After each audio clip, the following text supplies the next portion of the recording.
সপ্তম নম্বর শ্লোক আর অষ্টম নম্বর শ্লোক।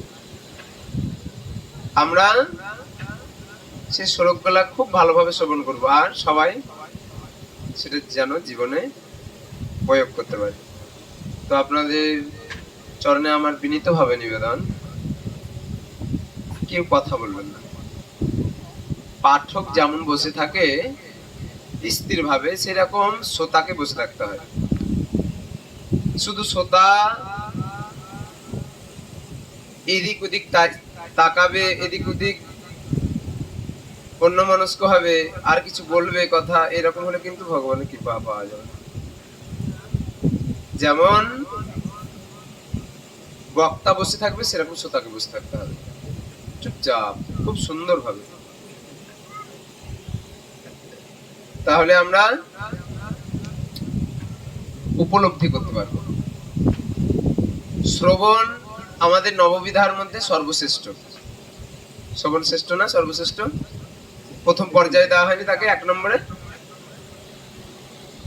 তো আমাদের শ্রবণটা খুব গুরুত্বপূর্ণ হওয়া দরকার। আমি বারবার বলছি, কালকেও বলছিলাম, কয়েকদিন আগেও বলছিলাম, যে একটা মাস্টারমশাই থাকে একটা ক্লাসরুমে, কিন্তু 50টা 60টা 100টা পর্যন্ত ছাত্র রয়েছে।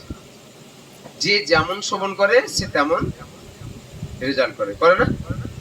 করে তো? ঠিক তেমন আমরা করবো।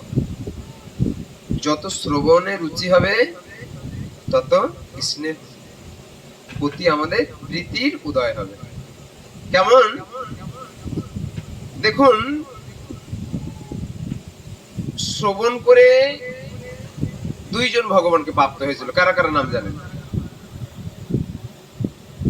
একজন হচ্ছে প্রথম পরীক্ষিত মহারাজ, তাই না? 7 দিন ভাগবত কথা শ্রবণ করে ভগবানের ধামে বা ভগবানকে প্রাপ্ত হয়েছিলেন। আন্নে প্রাপ্ত। আর আরেকজন কে হয়েছিলেন?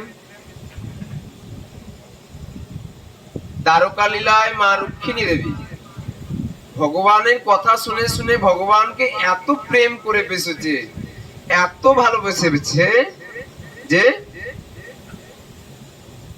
যদি আমি বিয়ে করি তাহলে দ্বারকাধীশকেই বিয়ে করব। আমি যদি প্রতিরূপে পেতে চাই, আমার দ্বারকাধীশকেই পেতে চাই। কোনোদিন দেখেছিল ভগবানকে? দেখেছিল? দেখেছিল? রুক্মিণী দেবী দেখেছিল ভগবানকে? দেখেন। কিন্তু শ্রবণে এত গুরুত্ব আছে। ভগবান তার ভক্তদেরকে এইভাবে কৃপা করছেন।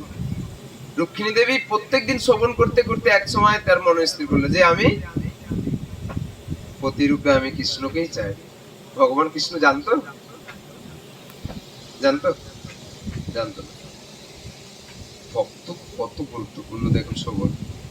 তাই তিনি ভগবানকে প্রতিরূপে পেয়েছিলেন।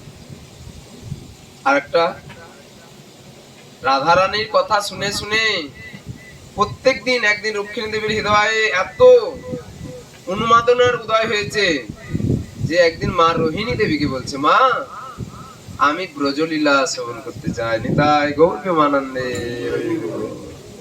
দ্বারকায় ব্রজলীলা শ্রবণ হবে। তাহলে আমাদের শ্রবণটা এত গুরুত্বপূর্ণ, তাই জন্য আমরা খুব গুরুত্বপূর্ণ ভাবে শ্রবণ করব।